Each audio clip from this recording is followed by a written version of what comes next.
شروع کرتے ہیں اللہ کے بابرکت نام سے جو بڑا مہربان اور نہایت رحم والا ہے۔ تمام تعریفیں میرے اللہ رب العزت کے لیے ہیں۔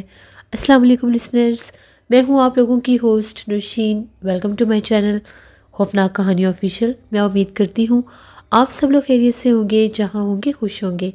آج آپ لوگوں کے لیے میں بہت دلچسپ خوفناک کہانیاں لائی ہوں جنہیں آپ لوگ بہت پسند کریں گے۔ آج کی پہلی خوفناک کہانی ہیرا شیئر کر رہی ہیں۔ ہیرا کہتی ہیں، آج آپ کے ساتھ ہم لوگوں کی زندگی میں پیش آنے والی بہت ہی زیادہ ڈراؤنی کہانی شیئر کرنا چاہتی ہوں۔ میں کراچی ملیر کی رہنے والی ہوں۔ آج سے 20-21 سال پہلے کی بات ہے۔ ہم لوگوں نے سرجانی ٹاؤن میں ایک گھر بنایا تھا۔ اس وقت ہم لوگوں کے جو ابو تھے وہ سعودی عربیہ میں سول انجینئر تھے۔ ہم لوگ ساری فیملی وہیں پر ان کے پاس رہتے تھے۔ جو گھر ہم لوگوں نے سرجانی ٹاؤن میں بنایا تھا وہ گھر پہلے تو 3-4 سال خالی رہا۔ اس کے بعد ابو نے کہہ کہلا کر اس گھر کو رینٹ آؤٹ کروا دیا۔ تقریباً 5 سال اس گھر میں ایک فیملی رہی۔ اس کے بعد ہم لوگوں کا پلان پاکستان واپس آنے کا بن گیا۔ ہم لوگ جب پاکستان واپس آ رہے تھے اس سے 1 ماہ پہلے ہی ہم نے وہ جو پیئنگ گیسٹ تھے ان سے اپنا گھر خالی کروا لیا۔ یعنی وہ جو کرایہ دار تھے ان کو یہ کہہ دیا گیا کہ آپ لوگ گھر خالی کر دیں، ہم لوگ پاکستان شفٹ ہو رہے ہیں۔ ان لوگوں نے ہمارے ساتھ بہت سے آرگومنٹس کیے، کہا کہ ہم لوگ یہاں سے نہیں جانا چاہتے، کچھ عرصے میں ہم لوگ یہ گھر خرید لیں گے، آپ لوگ ہمیں اس گھر سے نہ نکالیں۔ لیکن ہم لوگوں کا وہ گھر تھا، ہم لوگ وہاں پر شفٹ ہونا چاہتے تھے۔ بڑی مشکل سے ان لوگوں سے وہ گھر خالی کروایا گیا۔ جیسے وہ گھر خالی ہوا، اس گھر کو خالی ہونے کے تقریباً 2 دن کے بعد ہی ہم لوگ پاکستان واپس آ گئے۔ یہاں تک کہ اس گھر کی صاف صفائی بھی ہم لوگوں نے خود ہی آ کر کروائی، کیونکہ وہ لوگ اس گھر کے اوپر قبضہ کرنا چاہتے تھے اور وہاں سے نہیں جانا چاہتے تھے۔ بڑی مشکل سے وہ گھر خالی ہوا تو ہم لوگ اس گھر میں شفٹ ہو گئے۔ وہ گھر رینٹ آؤٹ کرنے سے پہلے بہت صاف ستھرا تھا، کیونکہ اس گھر میں کبھی کوئی شفٹ ہوا ہی نہیں تھا۔ صرف یہ پہلی ہی فیملی تھی جنہوں نے 5 سال میں اس گھر کا یہ حلیہ کر دیا کہ جیسے وہ گھر کوئی 50 سال پرانا گھر ہے۔ اس کی در و دیوار انتہائی بوسیدہ ہو چکی تھی۔ اس گھر کی دیواروں کے اوپر جگہ جگہ پر کیل تھے، عجیب و غریب طرح کے وہ کیل، ہر کمرے کی ہر دیوار کے ہر کونے پر کیل تھے، اور ان کیلوں کے ساتھ عجیب و غریب باندھے ہوئے دھاگے تھے۔ پہلے تو ہم لوگوں کو سمجھ میں ہی نہیں آیا کہ ان لوگوں نے اس گھر کا حلیہ کیا بنا دیا ہے۔ جب ہم لوگوں نے وہ گھر رینٹ آؤٹ کروایا تھا تو اس سے پہلے ہمارے اس گھر میں کوئی بھی عجیب و غریب ایک جیسے کوئی جنگلی پودا ہوتا ہے وہ ہمارے گھر میں وہاں پر نہیں تھا۔ ان لوگوں نے وہاں پر لا کر وہ جنگلی پودا لگایا جس کی بہت بڑی بیل تھی، اور وہ بیل کافی زیادہ پھیل چکی تھی۔ اس نے ہم لوگوں کے گھر کی ایک پوری دیوار باہر اور اندر کی طرف سے کور کر لی تھی۔ ہم لوگوں نے بہت سوچا کہ اس کی صفائی بعد میں کروا لیں گے، کیونکہ علاقہ اور جگہ ایسی تھی کہ گرمیوں کے موسم میں وہاں پر سانپ چھپنے کا خطرہ بھی ہو سکتا تھا۔ جس جگہ سرجانی ٹاؤن میں ہم لوگوں کا وہ گھر تھا، ابھی وہاں پر اس وقت کوئی بھی خاص آبادی نہیں تھی۔ دور دور تک لوگوں کے خالی پلاٹ اور گھر موجود تھے، لیکن ہمارے گھر کے آس پاس کوئی بھی کنسٹرکشن ابھی مکمل نہیں ہوئی تھی۔ ہم لوگ تو گھر کو دیکھ کر پریشان ہو گئے۔ ہم لوگوں نے گھر کی صفائی شروع کروا دی۔ پہلے 1-2 دن تو بہت مشکل میں ہم لوگوں نے گزارے۔ اس گھر میں عجیب تفن تھا اور وہاں پر بہت زیادہ گھٹن بھی محسوس ہوتی تھی۔ جیسے ہی ہم لوگوں نے تیسرے دن اس گھر کی دیواروں سے وہ کیل نکالے، پورے گھر کی دیواروں سے کیل نکالے، تو جیسے اس گھر میں تو ہلچل ہی شروع ہو گئی۔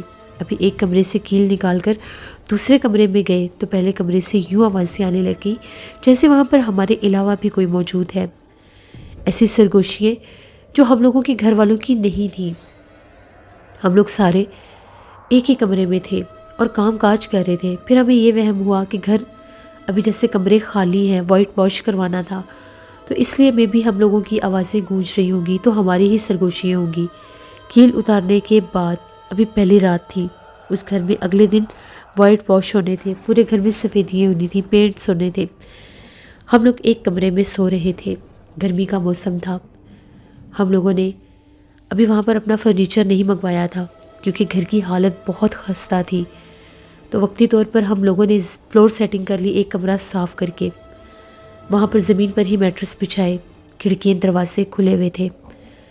جیسے ہی آدھی رات کا ٹائم ہوا، ایسا محسوس ہونے لگ گیا جیسے گھر میں کوئی جھاڑو لگا رہا ہے۔ جھاڑو لگنے کی آواز آ رہی تھی اور آواز پاس والے کمرے سے آ رہی تھی۔ ابھی کمرے خالی ہونے کی وجہ سے آوازیں گونج رہی تھیں۔ ہم لوگوں کی جب آنکھ کھلی، میں نے بھی سنی، میری بہن نے بھی آواز سنی، ایسے لگ رہا تھا کوئی جھاڑو لگا رہا ہے۔ ہم لوگ بہت زیادہ ڈر گئی۔ امی، ابو اور 2 چھوٹے بھائی سو رہے تھے۔ ہم دونوں جاگی اور یہ کہا کہ دیکھتے ہیں یہ جھاڑو کون لگا رہا ہے۔ امی تو سو رہی ہیں، پھر آدھی رات کو جھاڑو کون لگا سکتا ہے؟ جیسے ہی ہم لوگ اٹھی، ہم لوگ ابھی اپنے کمرے سے تھوڑا سا ہی باہر ہم لوگوں نے جھانک کر دیکھا تو ہم لوگوں نے ایک عجیب و غریب منظر دیکھا۔ پاس والے کمرے کی بھی کھڑکیاں کھلی ہوئی تھیں۔ ایک عورت وہاں پر کالے لباس میں موجود زمین کے اوپر اپنے ہاتھ پھیر رہی تھی، لیکن آواز ایسے آ رہی تھی جیسے وہ جھاڑو لگا رہی ہے۔ ہم لوگوں کے تو رونگٹے کھڑے ہو گئے۔ ہم لوگ اتنی خوفزدہ ہوئی کہ ہم لوگ فوراً سے آ کر بستر پر یوں دبک کر لیٹ گئیں کہ نہ تو چلا سکتی تھی اور نہ ہی شور مچا سکتی تھی کہ کہیں وہ عورت ہمیں نہ پکڑ لے۔ بہت خوف آ رہا تھا۔ اب ڈر کے مارے نیند تو آ نہیں رہی تھی۔ ہم دونوں بہنوں نے ایک دوسرے کی طرف چہرے کیے ہوئے تھے، بہت ڈر لگ رہا تھا۔ تبھی ایسا محسوس ہوا جیسے اس گھر کی چھت کے اوپر بلی بول رہی ہے، اور بلی بھی بہت ڈراؤنی آوازیں نکال رہی تھی۔ بہت ڈر لگ رہا تھا۔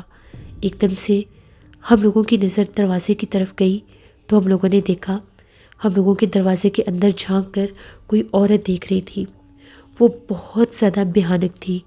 اس کا چہرہ بہت زیادہ خوفناک تھا۔ ایسے لگ رہا تھا کہ جیسے اس کے بہت لمبے لمبے دانت ہیں اور آنکھیں بھی بہت بڑی بڑی ہیں۔ اتنا بھیانک منظر تھا، ہم لوگ تھر تھر کانپ رہی تھیں۔ ایسے لگ رہا تھا جیسے ابھی ہمیں کچھ ہو جائے گا۔ میری بہن تو بالکل ایسے ہوگی جیسے اس کا بی پی لو ہو چکا ہے، اور وہ ٹھنڈی ہو رہی تھی۔ میں ڈر گئی، ایک دم سے میں نے چیخ ماری۔ میری چیخ سن کر امی بھی جاگی، ابو بھی، کہ پتہ نہیں انہیں کیا ہو گیا، کوئی چیز نہ کاٹ کی ہو، نیچے سو رہے تھے۔ امی ابو جاگے، جلدی سے لائٹ چلائی تو میری بہن بے ہوش ہو چکی تھی۔ میں بھی تھر تھر کانپ رہی تھی۔ امی میرے سے پوچھے جا رہی تھی کہ اس کو کیا ہوا ہے، تم کچھ بتا کیوں نہیں رہی؟ اس کے چہرے پر پانی کے چھینٹے مارے، اسے بھی ہوش آ گیا، وہ بھی ڈر رہی تھی۔ تبھی ہم نے ڈرتے ڈرتے امی ابو کو ساری بات بتائی۔ وہ لوگ بہت زیادہ پریشان ہو گئے کہ یہ کیسے ممکن ہے، آخر کیا ہو رہا ہے۔ ہم لوگوں نے کمرے کا دروازہ بند کر لیا کیونکہ بہت زیادہ ڈر لگ رہا تھا۔ جیسے ہی ہم لوگوں نے کمرے کا دروازہ بند کیا، کچن میں سے ایسے آوازیں آنے لگ گئی جس طرح سے باقاعدہ سنک کے اوپر کھڑے ہو کر کوئی برتن دھو رہا ہوتا ہے۔ پلیٹوں کو چھیڑنے کی آوازیں، ٹیپ بار بار بند اور کھلنے کی آوازیں۔ امی نے ابو سے یہ کہا، مجھے تو لگتا ہے جو لوگ اس گھر میں رہتے تھے انہوں نے کوئی جادو ٹونا کروایا ہے کہ ہم لوگ اس گھر میں نہ رہ سکیں۔ ہمارے پاس کوئی چیز نہیں تھی، کوئی قرآن پاک ایسی کوئی سینری وغیرہ بھی نہیں تھی، قرآن پاک بھی نہیں تھا۔ صرف ہم لوگوں کے پاس ایک ہی چیز تھی کہ ہم لوگ ہمت کریں اور آیت الکرسی پڑھیں۔ میرے دونوں بھائی بہت چھوٹے تھے، وہ لوگ سوئے ہوئے تھے۔ امی، میں، ابو اور میری بہن، ہم لوگ آیت الکرسی پڑھ رہے تھے۔ ہمیں بہت ڈر لگ رہا تھا۔ خوف کے مارے ہم لوگ گرمی کے موسم میں بھی ہم لوگوں کو یوں کپ کپی آ رہی تھی جیسے بہت زیادہ ٹھنڈ ہے۔ ہم لوگوں نے کھڑکیاں بھی بند کر دیں۔ پوری رات ہم لوگوں نے بیٹھ کر گزاری۔ پورے اس گھر میں کوئی ہلچل ضرور تھی، کوئی تو تھا جو وہاں پر چل پھر رہا تھا۔ جیسے صبح ہوئی ہم لوگ اس گھر سے جیسے باقاعدہ بھاگنے پر مجبور ہو گئے۔ وہاں پر ملیر میں ہم لوگوں کی خالہ رہتی تھی۔ خالہ کے گھر آئے، سارے معاملات بتائے۔ میری بہن کو بہت سا بخار ہو گیا تھا کیونکہ اس نے اس کو بہت زیادہ واضح طور پر دیکھ لیا تھا۔ خالہ نے کہا میری ماں نے اس گھر میں نہ جائیں۔ ابو نے کہا نہیں، ایسے کیسے میں اپنا گھر چھوڑ دوں، ہمیں تو پتہ ہی نہیں تھا ہمارے ساتھ کیا مصیبت بن چکی ہے۔ ابو اپنے کسی دوست سے مل کر ایک عامل صاحب کو وہاں پر لے کر گئے۔ عامل صاحب جب اس گھر میں داخل ہوئے تو عامل صاحب کا یہ کہنا تھا کہ اس گھر میں بے تحاشا جنات آباد ہیں۔ اس گھر میں باقاعدہ طور پر جادو کے عملیات کیے گئے ہیں اور ان جنات کو یہاں پر باقاعدہ طور پر بھیجا گیا ہے۔ آپ لوگوں نے یہاں پر کوئی ایسا کام کیا ہے جس کی وجہ سے یہ جنات اس گھر میں اس حد تک آباد ہو چکے ہیں کہ آپ کو یہاں پر رہنے نہیں دیں گے۔ ابو نے ان عامل صاحب کو بتایا کہ ابھی ہم نے یہاں پر پینٹ نہیں کیے، کہ دیکھیں اس گھر کے ہر کونے میں کیل لگے ہوئے تھے، تو عامر صاحب نے جب وہ کیل دیکھے تو ان کا یہ کہنا تھا اس گھر میں بہت زیادہ کالے جادو کے ذریعے جنات کو لا کر قید کیا گیا تھا۔ دراصل جن لوگوں کو آپ نے گھر دیا تھا وہ کوئی جادوگر تھے۔ جب آپ لوگوں نے یہاں پر ضد کی کہ ہم لوگوں نے رہنا ہے تو وہ لوگ تو یہاں سے چلے گئے، لیکن ان لوگوں نے آپ لوگوں کو خبردار نہیں کیا کہ ان کیلوں کو مت نکالنا۔ ان کیلوں کے ذریعے انہوں نے اس گھر کے ہر کونے ہر حصے میں جنات کو قید کیا ہوا تھا، کیونکہ وہ جادوگر تھے۔ جب انہیں ضرورت پڑتی تھی تو ان جنات کے ذریعے وہ کالے عملیات کیا کرتے تھے۔ آپ لوگوں نے غلطی کی اور وہ کیل نکال دیے۔ اب وہ جنات اس گھر میں آباد ہیں، آزاد ہیں۔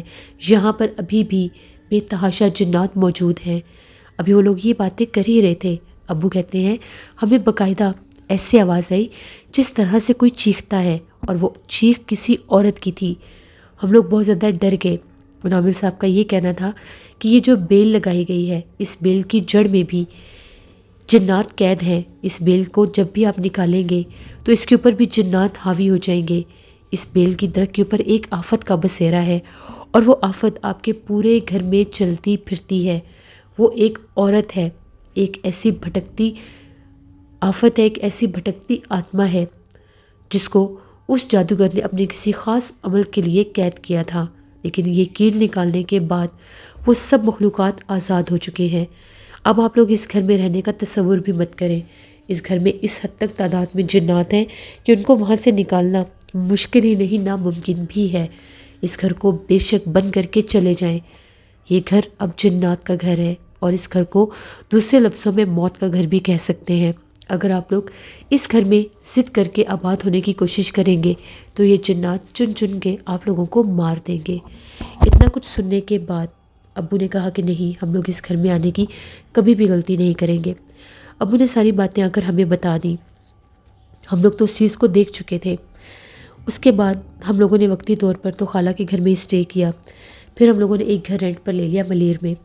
اب وہ جو ہم لوگوں کا سجانی ٹاؤن والا گھر تھا، ابو نے اس کو بیچنے کی کوشش شروع کر دی۔ بہت سے پراپرٹی ڈیلرز کو کہنا شروع کر دیا کہ ہم لوگوں نے گھر سیل آؤٹ کرنا ہے۔ انہی دنوں کی بات ہے، ایک شام ابو جب اس گھر کو ایک پارٹی کو دکھانے کے لیے لے کر جا رہے تھے تو ابو نے جو منظر دیکھا اس کے بعد کبھی بھی اس گھر کی طرف نہیں گئے۔ ابو کا یہ کہنا ہے کہ جیسے ہی میں نے گیٹ کھولا، اس گھر میں داخل ہوا، تو جس جگہ پر وہ بیل تھی وہاں پر میں نے بے تحاشا خوفناک چہرے والے کچھ لوگوں کو بیٹھے دیکھا۔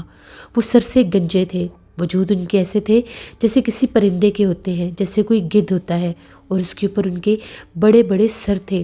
میں چیخیں مارنے لگ گیا، اور میرے ساتھ جو لوگ تھے وہ بھی ڈر گئے۔ جیسے ہم لوگ وہاں سے بھاگے، میں نے انہیں ساری بات بتا دی۔ وہ گھر جنات کا مسکن بن کے رہ گیا، وہاں پر صرف اور صرف جنات ہی تھے۔